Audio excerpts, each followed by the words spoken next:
بسم اللہ الرحمن الرحیم۔ السلام علیکم، میں سلمان دورانی، آپ فیس بک اور یوٹیوب دیکھ رہے ہیں۔ خواتین و حضرات، آخری کوششیں اس وقت جاری ہیں کہ کسی طرح کاف لیگ پی ڈی ایم میں شامل ہو جائے اور ان کو بلیک میل کرنے کی وہ آخری کوششیں ہو رہی ہیں۔ مونس الائی کا نام اس وقت ای سی ایل میں ڈال دیا گیا ہے اور جو ملک کی سیاسی صورتحال ہے وہ بگاڑ کی طرف بڑھتی جا رہی ہے۔ ایک طرف عمران خان صاحب کی گرفتاری کا خوف بڑھایا جا رہا ہے، پاکستان میں پاکستان تحریک انصاف کے جو ایم پی ایز ہیں ان کو خریدا جا رہا ہے۔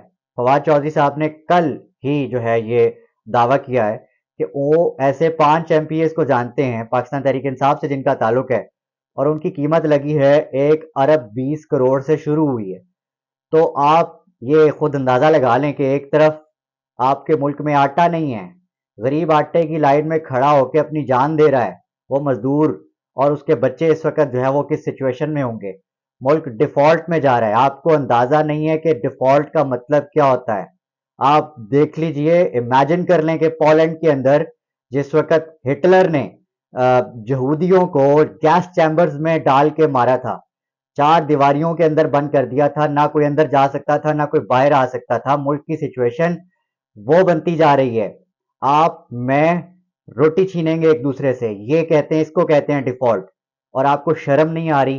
آپ کو شرم نہیں آ رہی؟ اور آپ کی جو پریورٹیز ہیں وہ یہ ہیں کہ مونس الائی کاف لیگ کسی طرح ٹوٹ کر پی ڈی ایم میں شامل ہو جائے، کسی طرح آپ ایک کنگز پارٹی کا ایک نیا فارمولہ لے آئے ہیں اس ملک میں کہ جی ہم ان سارے لوٹوں کھسوٹوں کو اکٹھا کر کے ایک پارٹی بنا دیں گے اور وہ پاکستان تحریک انصاف کا ووٹ جو ہے توڑنے میں کامیاب ہو جائیں گی۔ کس کو پاگل بنا رہے ہیں آپ جو پالیٹکس میں جو کرنا چاہ رہے ہیں، جو آپ کی پریورٹیز ہیں وہ آپ کی یہ نہیں ہونی چاہیے۔ جو پریورٹیز ہیں وہ جو جس وقت جس طرف ہونی چاہیے اس طرف میں آپ کی توجہ دلاؤں گا، آپ کو ایک خبر دیتے ہوئے کہ آپ کی پریورٹیز کیا ہونی چاہیے۔ دہشت گردی میں اس وقت جو ہے وہ آپ کا ملک ڈوبا ہوا ہے، اور آپ تھوڑی سی بھی غفلت نہیں برت سکتے پاکستان کے دفاع کے لیے۔ اور آپ کی پریورٹیز یہ ہیں کہ کس کو دائیں اور کس کو بائیں کرنا ہے، کسی طرح سے عمران خان کو مائنس کرنا ہے۔ خیر، وہ تمام پریورٹیز ہیں جو اس وقت لی ہوئی ہیں۔ پوزیشن واضح ہے، بلاول کو لانا ہے، کس کو اپوزیشن میں بٹھانا ہے اور کس کو تھرڈ پہ رکھنا ہے، کس کو کس اوقات پہ رکھنا ہے، یہ سمپل ورڈز میں یہی کہا جا سکتا ہے۔ اچھا، مونس الائی کے اوپر اب آپ نے ریسنٹ ایک کیس میں جو کہ آلریڈی چل رہا تھا جس کی تحقیقات، اس میں اس کو ای سی ایل میں ڈال دیا، اس کی پوری فیملی، کچھ ممبران ہیں ان کے نام ابھی میں آپ تک پہنچاؤں گا، ان کو آپ نے ای سی ایل میں ڈال دیا ہے۔ کیا کرنے کی کوشش کر رہے ہیں؟ ڈرانے کی کوشش کر رہے ہیں، دھمکانے کی کوشش کر رہے ہیں۔ مونس الائی کا آگے سے کیا جواب ہے وہ بھی بتاتا ہوں، پہلے آپ یہ سن لیں کہ اس خبر کی تفصیل کیا ہے۔ تفصیل یہ ہے کہ پرویز الائی کی فیملی کے خلاف منی لانڈرنگ کے معاملے پر ایف آئی اے نے پرویز الائی کے صاحبزادوں مونس الائی اور راسخ الائی، ان دونوں کو پرائمریلی لیکن ان کے سمیت 9 دیگر افراد کے نام بھی پیسنجر ایگزیکٹ لسٹ میں ڈال دیا گیا ہے، جس کا مطلب ہے کہ آپ کسی بھی صورت اس ملک سے نہیں جا سکتے بغیر اجازت کے، بغیر اجازت کے آپ جا ہی نہیں سکتے۔ خیر، اطلاع ہی ہے کہ مونس الائی اس وقت ملک میں نہیں ہے، لیکن یہ بھی ممکن ہے کہ وہ ملک میں آئیں اور انہیں گرفتار کر لیا جائے، یا وہ آئیں دوبارہ انہیں پاکستان سے باہر نہ جانے دیا جائے، وہ جواب داخل جب تک نہیں کرتے ایف آئی اے کے اندر۔ خیر، راسخ تو پیش ہو گئے ہیں، اس کی تفصیل میں آپ سے شیئر کرتا ہوں، پہلے نام دیکھ لیں۔ ایف آئی اے کی جانب سے بھیجی جانے والی جو لسٹ ہے اس میں سائرہ انور، ارم امین، تحریم الہی، زہرا الہی، ارشد اقبال اور سنبل ریحان شامل ہیں، جبکہ فہرست میں فرحان خان اور کیسر اقبال بھٹی کے نام بھی شامل ہیں۔ وہ تمام لوگ ہیں جن کا تعلق چودھری فیملی سے ہے، اور ان کو اس وقت فیملی کو اس لیے گھسیٹا جا رہا ہے کہ کسی طرح سے یہ بلیک میل ہو جائیں۔ آپ کو پتہ ہے یہ فیملی بڑی سینسیٹیو بات ہوتی ہے، آپ کی فیملی تک اگر کوئی پہنچتا ہے نا تو آپ کہتے ہیں کہ آپ تک ٹھیک ہے، لیکن جب تک آپ کی فیملی کو بیچ میں لپیٹا جائے گا تو آپ کہیں گے کہ وہ اگلے کو مار دو۔ تو یہ وہی لوگ ہیں جو کہتے تھے کہ جی آپ 4 دیواری کا پردہ جو ہے وہ آپ نے رکھنا ہے، اور یہ دوسروں کو باتیں کرتے ہیں، پی ڈی ایم والے، نون لیگ والے، رانا ثناء اللہ جیسا بے شرم آدمی جو خود جو ہے کسی کھاتے میں نہیں ہے لیکن دوسروں سے یہ ایکسپیکٹ کرتا ہے کہ لوگ فیملی کی ریپیوٹ کا، ان کی عزت کا، ان کی تحریم کا جو ہے وہ خیال رکھیں، لیکن ان کے لیے کوئی اصول نہیں ہے، ان کے لیے کوئی جمہوریت نہیں ہے۔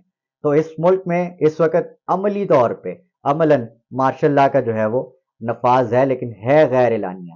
خیر، ایف آئی اے کی جانب سے، سوری، اس سے قبل وزیر اعلیٰ پنجاب چودھری پرویز الہی کے بیٹے راسخ جو ہیں وہ ایف آئی اے پیش ہوئے ہیں، 1.5 گھنٹہ وہاں بیٹھے ہیں اور وہاں پر انہوں نے جواب داخل کیا ہے۔ اور اس پوری تحقیقات میں جو اس وقت فیملی کا گھسیٹا جانا ہے، یہ بہت تشویشناک بات ہے۔ آپ یہ حرکت ایک ملک کے سب سے بڑے صوبے کے وزیر اعلیٰ کا جو بیٹا ہے، اور وزیر اعلیٰ کو بھی اب شامل کر لیں، کیونکہ مونس الہی نے کل یہ بات کہی تھی کہ اب یہ مجھے اور میرے والد صاحب، میرے بچوں اور میری فیملی کو بیچ میں گھسیٹیں گے اور ہمیں مزید بلیک میل کیا جائے گا کہ عمران خان کا ساتھ چھوڑ دو۔ یہ تو اس وقت بلیک میل کرنے والوں کی اوقات ہے۔ آپ کی جو پریورٹیز ہونی چاہیے نا، وہ پاکستان کی سیکیورٹی کے حوالے سے ہونی چاہیے۔ بڑی ریزرویشنز ہیں۔ ایک تو آج ایک واقعہ ہوا ہے، کل ایک واقعہ ہوا تھا، میں اس کی تفصیلات شیئر کر دوں تو بڑا ضروری ہے، کیونکہ ملک کی جو سیکیورٹی صورتحال ہے وہ تشویشناک حد تک بڑھتی جا رہی ہے۔ اس پر کوئی کنسنسس نہیں ہے۔ ایک تو پولیٹیکل ڈیوائیڈ ہے، پولیٹیکل ایک قسم کی انارکی ہے اس ملک میں، اکانومی سٹیبل نہیں ہے۔ آپ کا وزیر اعظم، وزیر داخلہ، وزیر خارجہ، تمام یہ پلٹون جو ہے وہ باہر جاتی ہے انٹرنیشنل ٹورز پہ، اور وہاں سے بیچتے بے عزت عزت جو ہے وہ اکٹھی خراب کر کے واپس آتے ہیں پاکستان میں۔ ان کی جو عزت ہے وہ دیکھی جا سکتی ہے۔ یہ جو ایک ریسنٹ انٹرنیشنل ٹور کیا، کتنا یہ جھوٹ بولتے ہیں عوام کے ساتھ۔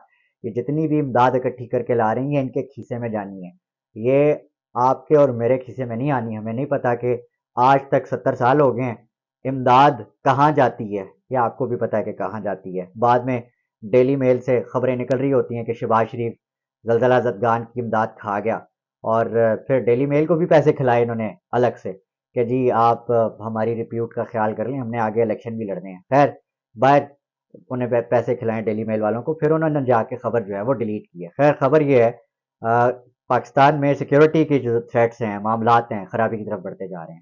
آپ نے دیکھا کہ خیبر پختونخوا میں آئے روز دہشت گردی کے حملے ہو رہے ہیں، دہشت گرد اسلام آباد پہنچ چکے ہیں۔ اس وقت آپ کو پوری ملک کی جو پولیٹیکل ایلیٹ ہے، جتنے بھی پولیٹیکل پارٹیز ہیں، سٹیک ہولڈرز ہیں، ان کو اکٹھا کر کے اس وقت کل جماعتی آپ کو ایک کانفرنس کرنی چاہیے، جس میں آپ کو تمام پارٹیز کو، تمام پولیٹیکل سٹیک ہولڈرز کو آپ کو ویسے ہی آپ کو اعتماد میں لینا چاہیے جیسے آپ نے اے پی ایس کے بعد لیا تھا۔ اور اے پی ایس کے بعد جو آپ نے آپریشن کیا تھا، فوجی آپریشن، کیونکہ وہ وقت کی شدید ضرورت تھی، دہشت گردی کے بالکل ایج پہ پہنچ چکا ہوا تھا ملک۔ آپ نے دیکھا پھر کس طرح سے ہمارے جوانوں نے شہادتیں دیں اور یہ امن قائم کیا تھا اس ملک میں۔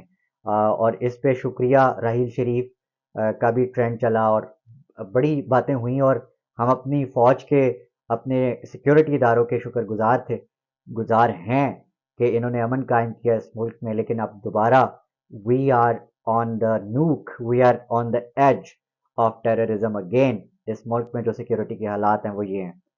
تازہ جو حملہ ہوا ہے وہ ہوا ہے عسکری 4 راول پنڈی کے علاقے عسکری 14 میں، سوری ناٹ 4، 14 عسکری 14 میں حساس ادارے کے افسر۔ اچھا، آپ یاد رکھیے گا، یہ جو حساس اداروں کے اوپر اس وقت حملوں کی ایک سیکوینس ہے، یہ بنتا جا رہا ہے۔ اس سے پہلے خانیوال میں ایک حملہ ہوا تھا، اس کی اپڈیٹ بھی میں شامل کرتا ہوں، لیکن پہلے آپ یہ دیکھ لیجئے کہ جو فائرنگ کا ہوا ہے واقعہ، اس میں دہشت گرد نے فائرنگ کی اور ہمارے میجر جو ہیں وہ زخمی ہوئے ہیں، اور اس کی ابھی تحقیقات جو ہیں وہ شروع ہو چکی ہیں۔ خیر، افسوسناک واقعہ ہے، اور اتنی سیکیورٹی والے جگہ کے اوپر ایسے ہونا، دس از سم تھنگ ویری سیریس۔ اس کے اوپر اب سوچنا پڑے گا، آپ کو تمام سٹیک ہولڈرز کو ایک پوائنٹ پر لانا پڑے گا۔ عمران خان صاحب اس وقت آپریشن کے حق میں نہیں ہیں۔ مراد سعید نے آج جو ہے وہ آپریشن کے خلاف، آپ کے پی سے کسی بھی پولیٹیکل لیڈر کو اٹھا لیں، وہ کہیں گے کہ آپریشن کبھی بھی یہاں حل نہیں، اس چیز کا حل نہیں ہوتا۔ تو ان کو بھی اعتماد میں لینا چاہیے۔ آپ کو اس وقت فوکس اپنا پاکستان کی سیکیورٹی پر کرنا چاہیے۔ اکانومی کا جو کام ہے وہ سیاستدانوں کا ہے، ان پر چھوڑ دیں کہ وہ کیا کرتے ہیں کیا نہیں کرتے۔ پولیٹیکل انجینئرنگ سے باہر آ جائیں۔ عمران خان آپ بالکل ٹھیک کہہ رہے ہیں اس بات پر۔ خیر، جو خانیوال میں واقعہ ہوا تھا،